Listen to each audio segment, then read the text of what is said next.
Salut, je m'appelle Pablo Kunz, je suis guide de montagne et je travaille pour Acomara, aconcagua-expedition.com.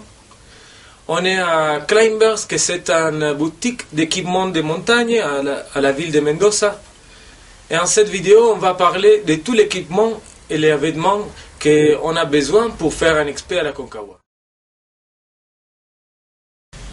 Bon, quand on prépare tout l'équipement pour une expédition, et pour s'oublier pas de rien, c'est bon d'utiliser un ordre spécifique. Donc, on commence par les pieds à la tête et de la couche plus près de la peau vers l'extérieur. L'utilisation d'une liste des éléments, c'est basique et vous pouvez trouver une liste dans notre site d'internet.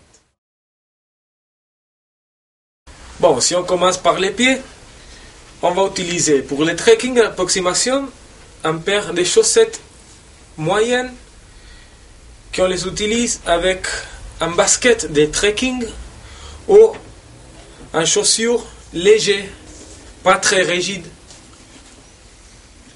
Ça c'est pour la première partie. Après, on va utiliser une chaussette plus fine qu'on va combiner avec une chaussette de ski ou d'expé qui sont plus chaudes. Et ça que c'est très important sont les chaussures de haute montagne. On peut suggérer une chaussure comme un coq avec un plastique ou une chaussure encore plus chaude comme une chaussure triple. Et pour qui va faire la route, la voie de la traversée, un paire de sandales qu'on utilise pour traverser la rivière vers l'approximation à Plaza Argentina. On continue pour les vêtements pour les jambes. On utilise un pantalon de trekking pour l'approximation, aussi un matériel synthétique. Après, pour la montée, on va utiliser en première couche un pantalon synthétique en polypropylène qu'on va combiner avec un pantalon en polaire plus chaud. Et après, un surpantalon en Gore-Tex ou en conduite. Je préfère les pantalons qui sont avec une fermeture éclair latérale qui permet une bonne ventilation et régulation de la température. Et comme dernière, un guêtre de les plus longs, de les guêtres qui arrivent à les genoux, pas les plus petits. On continue pour les vêtements pour la partie supérieure. On utilise un t-shirt, un matériel synthétique aussi, qu'on peut combiner avec un t-shirt à manches longues, un t-shirt aussi un matériel synthétique comme polypropylène ou capylène ou Coolmax. Après, on utilise comme suivant couche un polaire fin ou moyenne, pas trop chaud, que c'est pour utiliser immédiatement après la t-shirt à main longue. Un veste comme ça, que c'est un veste en soft shell ou un windstopper, un coupe-vent, un Gore-Tex ou conduite. C'est très important d'avoir un coupe-vent avec un capuche. Et l'avènement plus chaud qu'on utilise à la nuit et surtout aussi à la journée de sommet, que c'est un doudoune, un plume ou un matériel synthétique, mais bien chaud, et aussi avec un bon capuche pour la marche à la sommet. Bon, et maintenant on va suivre pour la protection pour les mains. On a besoin d'un part de gamme moyenne, un windstopper au soft shell, au polaire. Et après, pour la montée à la sommet, et les journées les plus froides, on utilise en première couche un matériel synthétique comme polypropylène aussi. Et après un mofle en plume bien chaud. Et ça c'est très important.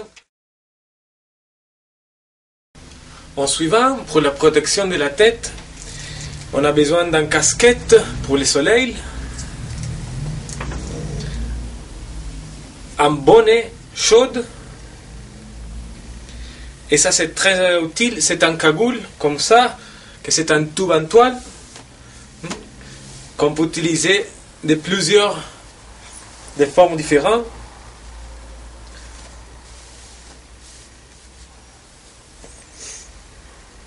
Un paire de lunettes de montagne avec une bonne protection ultraviolette. Et pour ça, c'est important de choisir toujours une bonne marque comme CB, Julbo ou Bollé.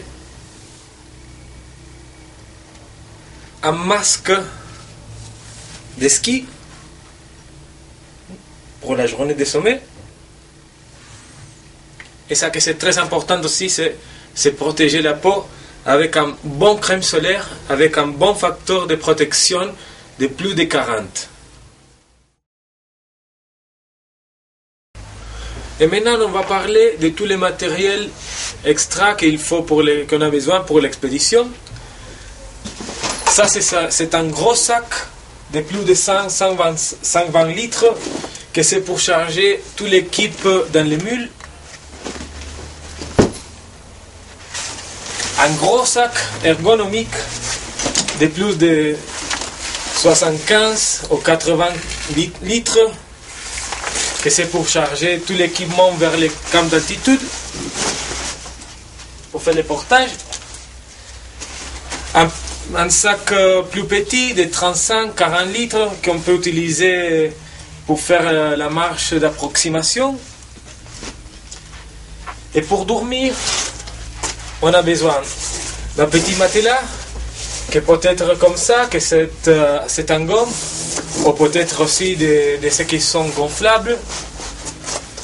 Et c'est très important, c'est un bon sac de couchage pour dormir à moins 25, moins 30 en confort. Et après aussi pour la journée des sommets, on a besoin d'un par de crampons, des crampons légers, un paire de bâtons télescopiques, un piolet. Les dimensions des piolets c'est important. Quand on prend les piolets de la tête, il faut qu'ils arrivent juste à l'auteur de le pied. Un casque d'escalade, que c'est pour qui va faire la route de le glacier de les Polonais. On a besoin d'un frontal avec des piles extra, un thermos en acier, et aussi des gourdes. Des gourdes comme ça, peut-être vont très bien. On a besoin de 2 litres au moins. Et aussi, optionnel, on peut apporter des gels de carbohydrates, comme les power gel. Et ça, qui sont pour réchauffer les mains, sont des hand warmers qui vont très bien pour maintenir les mains chaudes les journées les plus froides.